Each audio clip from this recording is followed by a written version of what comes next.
Oh my gosh, have you seen what happened to D.R. Horton's stock price and why it happened? More importantly, why it happened. If you're not familiar, D.R. Horton, I believe, is the nation's largest residential builder. They build communities, they build single family homes, they build a lot. And in our area, Sarasota, Florida, and the surrounding region, they are definitely one of the biggest builders, but they're kind of known to be an intro level builder.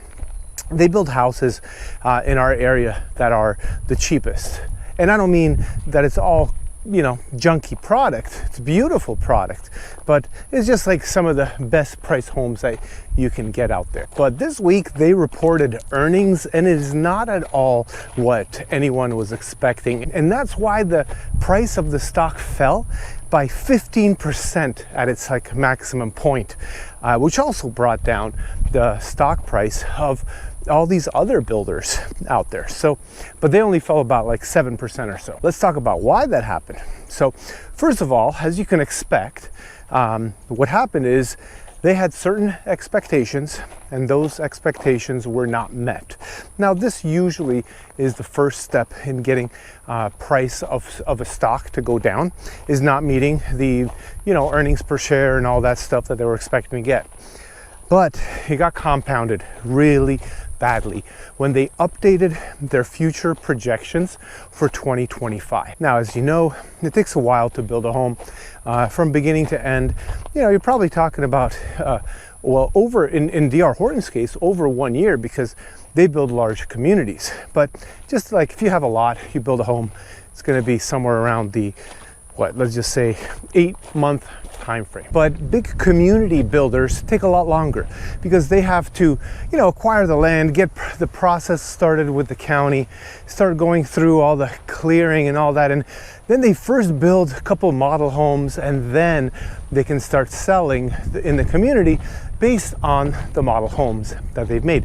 So they take longer, and because of that, they're actually a pretty good predictor of what's going to happen in 2025, 2026, because they are planning way further ahead time-wise than the regular, one-off home builder or a home builder that is a custom home builder. And to me, what's extremely surprising is this. When it comes to the people buying homes right now, 30% of them are buying new construction. And a large percentage of those are buying entry-level homes, D.R. Horton homes, okay? Now, D.R. Horton homes have a lot of incentives. In fact, I get emails from D.R. Horton every single week, and they are giving me not only price drops, updates, what new lots are available to build on and so on. They're also reminding me as a real estate agent that I can earn 3%, 4%, 5%, sometimes even 6% commission just on representing the buyer, which basically tells me they're desperate. And why are they desperate? That's a good question, but I have a feeling it has to do with low demand, okay? So now, whenever I see builders doing that and upping and incentivizing agents, well, what that basically is telling me is the shift of a market happening. And we had this shift about 1.5 years ago. That's when they started offering more and more commission, including even Lennar. Lennar was offering a 1% commission for a very long time during COVID.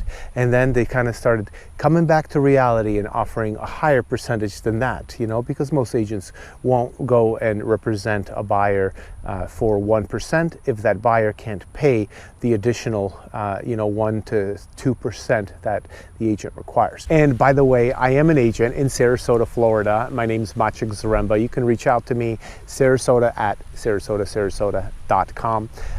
But let's get back into this because, the new construction companies, this is what's really surprising about this whole report, their annual, or not annual report, but their quarterly report that they had, which caused their stock to plummet. What's really interesting for me is that builders are taking up 30% of all home sales right now.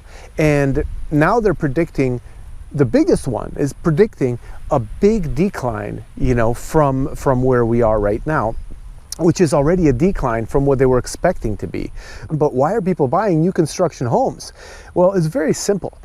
No one can compete with the incentives that new construction gives. First of all, agents are greatly incentivized. Like I told you, they're paying minimum 3%, usually about 4, sometimes 5, right?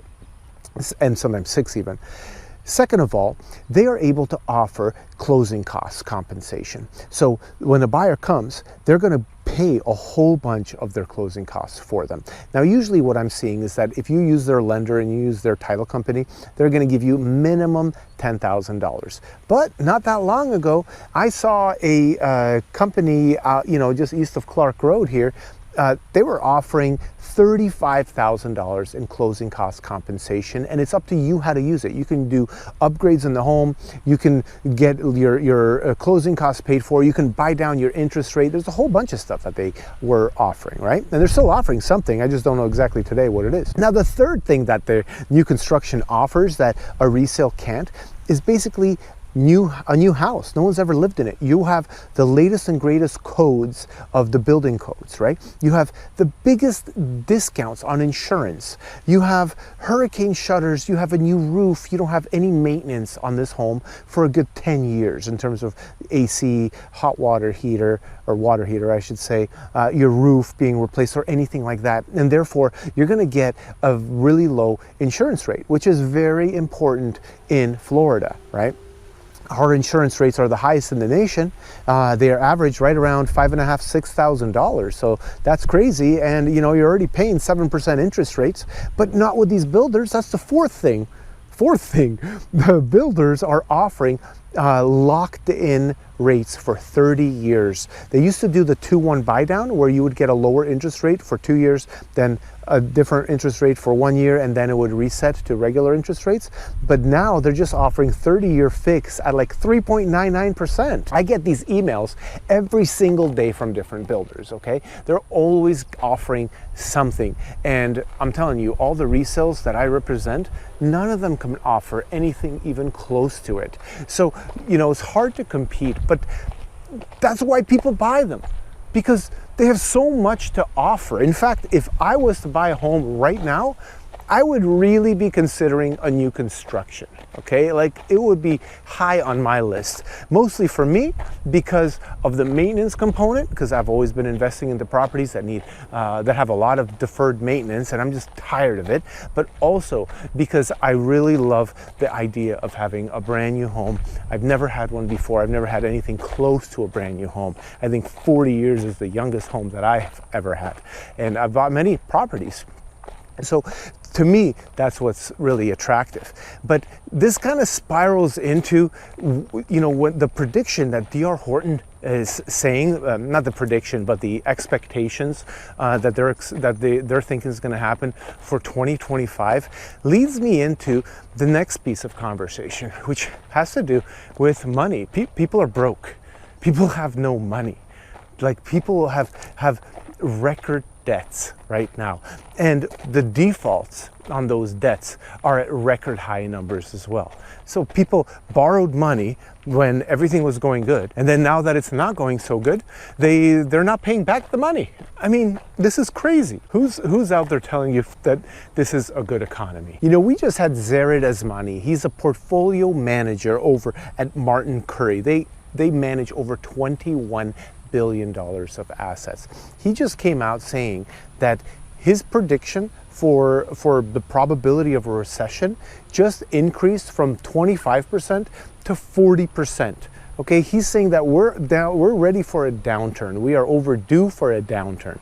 Now, that doesn't mean it's 100% that's going to happen, but as we can tell, everything is going up, up, and up, and we're going to be dealing with inflation. The inflation from all the events that happened, just in the last 3-4 years. By the way, right now I'm on the little hilltop here in Sarasota County, just east of the interstate, right by kind of Fruitville Road. In fact, Fruitville Road is back there. But I just wanted to show you some of the construction that's been happening. Literally 4 years ago, there was nothing here. Nothing. I'm going to try to zoom in a little bit for you. This is right by the celery fields. That's where I am. I'm sorry, I didn't mention that. But this is the celery fields. And right here is Fruitville.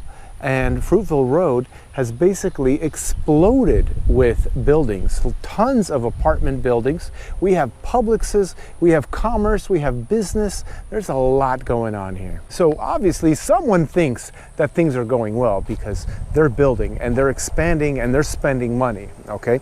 Now, when it comes to why this gentleman thinks that we're gonna have a recession, the first and foremost thing is inflation. And he's saying that, you know, even though the last CPI meeting kind of revealed that things are getting better, it also revealed that things still have quite a long ways to go. So the soft landing that the Fed has said that is going to be happening isn't really here yet. Even though they decided to cut the rates by 50 basis points, okay, which by the way did nothing for interest rates for you and I, the homeowners, okay. They helped out other people, but the rates fell for 2 weeks and now they're back up again. Thank you, Fed. Thanks for nothing. But specifically, he's actually looking out for wage inflation. He's paying attention to what's going to happen with the wages, because if we have a wage inflation, then in general it's going to show that the inflation is still going strong. But if we have wage deflation, where you're going to get, you know, not a promotion but a demotion at your job, you're just going to get paid less maybe for the same job, then that's different, right? Then maybe that's horrible for you as the employee, but it's a lot better than going into inflation. And let's not forget the quarterly earnings reports from JP Morgan Chase and Wells Fargo just about a week ago or so. They both showed something interesting. They showed that consumer spending is still up. So people are spending their money, okay? But it shows something a lot more problematic. They're showing that even though people are spending money, they're not investing. People aren't taking loans out. Well, no wonder they're not taking loans out. When you're dealing with a 7% interest rate for a home purchase, you're dealing with a double-digit home equity line of credit, and you're dealing somewhere close to a double-digit for any kind of auto loan out there. It's no surprise that this is exactly what the report says. Now, on the good news is that the future report is expected to be, the next quarterly earnings report is expected to improve. But I think they said that statement knowing that they're going to have a rate cut, which just happened a month ago.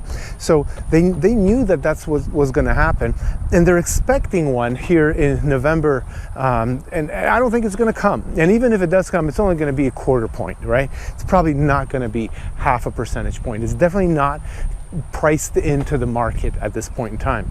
So I'm saying all of this to say that people are not spending the money on the big ticket items that require loans.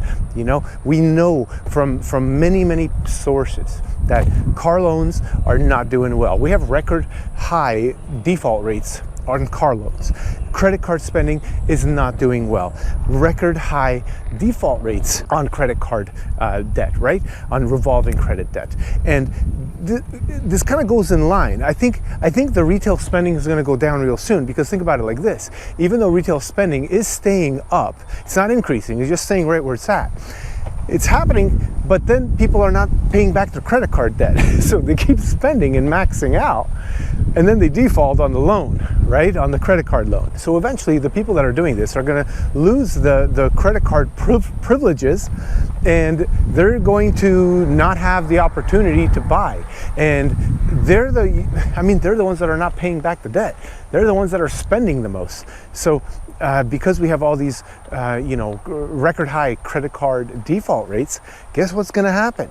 There's going to be a lot less spending. I mean, it's just common sense, natural math. I mean, but there is something that could change quite a bit if we have interest rates cut. And if we have that, we're going to see two things. First of all, we're going to see a rally in the stock market, or should I say an extension of the rally in the stock market, because stock market has been rallying for a very, very long time. But the next thing that we're going to see and experience is we're going to see people actually going and taking out loans, and that's going to help the bottom line of banks, because banks are suffering with two things right now. Not that anyone cares if banks suffer, but banks are suffering first with what I just mentioned, that people are not taking out loans, to buy houses. The loan demand is very, very low. And the second thing is what I did a video, I think yesterday or the day before yesterday, also here at the Celery Fields, coincidentally, and it was about the commercial defaults. Okay, now these are probably not going to be from the large banks like JP Morgan and Wells Fargo, but they are going to be more related to the small banks. They've already had $750 billion of defaults on commercial property loans. And there's another $515 billion of loans that is currently being, going into default. Now, the banks are in no rush to actually foreclose on them unless there's a lot of equity in it. And mostly because what are they going to do? They're going to solidify that loss, put it on their books, and then have a bad jobs report, and someone's going to lose their job. So it's kind of counterintuitive, honestly. It would be better to just foreclose, get it over with, have a bad, quarter or 2 quarters of earnings, and then bounce back from that by giving better loans. But that's not how it works, because someone's going to lose their job. So those people make sure that they don't foreclose just yet, and they delay it, and they kind of try to have 4, 5, 6 quarters of commercial foreclosures versus all in one shot, because that way it softens the blow to the market, to the stock price, to the investors of the bank, and so on. What do you think?